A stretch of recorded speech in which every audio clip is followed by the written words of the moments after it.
Bonjour tout le monde. Je suis très content de vous retrouver aujourd'hui pour une nouvelle vidéo. Ça fait longtemps que j'étais pas là. Beaucoup de travail. Et puis surtout, je suis déjà en train de préparer des vidéos en vue du prochain Euro. Aujourd'hui, la vidéo la plus courte de l'histoire de la chaîne. J'avais envie de parler de règles méconnues du football. Il y a même des joueurs qui connaissent même pas les règles de leur propre sport, de leur propre métier. C'est parti. On va parler tout d'abord du hors-jeu. Je ne vais pas vous expliquer ce que c'est le hors-jeu, vous savez ce que c'est.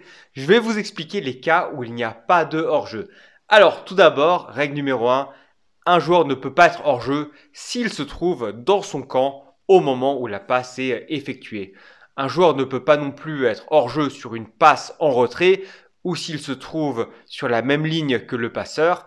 Et puis, un joueur ne peut pas non plus être hors-jeu sur une touche. Ça, ce sont les trois cas les plus connus, évidemment que vous le saviez. Par contre, quatrième cas, un joueur ne peut pas être hors jeu sur un dégagement au 6 mètres du gardien. On a eu le cas récemment en Angleterre lors du match Brentford-Manchester City. Flecken, le gardien, a dégagé vers Toney qui s'est aidé de son corps, qui a libéré le chemin pour Mopé et Mopé qui a marqué. Sur le dégagement du gardien, on voit bien que Toney et derrière les derniers défenseurs de Manchester City. Mais il n'y a pas d'hors-jeu sur un dégagement au 6 mètres et donc le but est tout à fait valable. Ensuite, autre cas où il n'y a pas de hors-jeu, c'est s'il y a un défenseur qui décide de se placer derrière le terrain.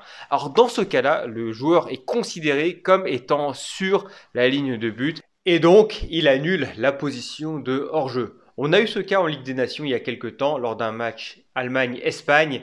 Ici, vous voyez la séquence. Gosens, en bas à droite de votre écran, se met hors du terrain. Il pense mettre hors jeu l'attaquant, mais finalement, le but de Gaïa est bel et bien valable. Et l'Espagne a donc égalisé en toute fin de match. Robin Gosens, après le match, il a d'ailleurs déclaré qu'il ne connaissait pas cette règle. Comme quoi, ne pas connaître les règles, ça peut parfois coûter très cher. On change maintenant complètement de sujet, on va parler des touches.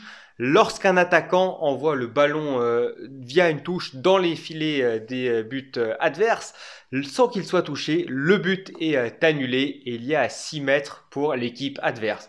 Maintenant, la situation adverse, si un joueur, un défenseur envoie sur une touche le ballon dans ses propres filets, vous allez me dire ça n'arrive jamais. Eh ben, c'est arrivé il y a 20 ans en Angleterre sur cette séquence. Et donc le malheureux défenseur Melberg qui a envoyé le ballon en touche dans ses propres filets, la belle boulette du gardien.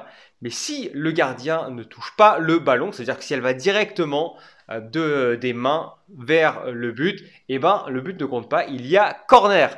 Ici, pour la petite histoire, le but a été validé. Impossible de voir sur le ralenti si le gardien l'a touché ou pas. Et puis de toute façon, à l'époque, il n'y avait pas le VAR. Voilà donc pour cette courte vidéo. Dites-moi dans les commentaires si vous connaissiez déjà ces règles. Et puis on se dit à très bientôt pour parler de plus de foot. Ciao ciao!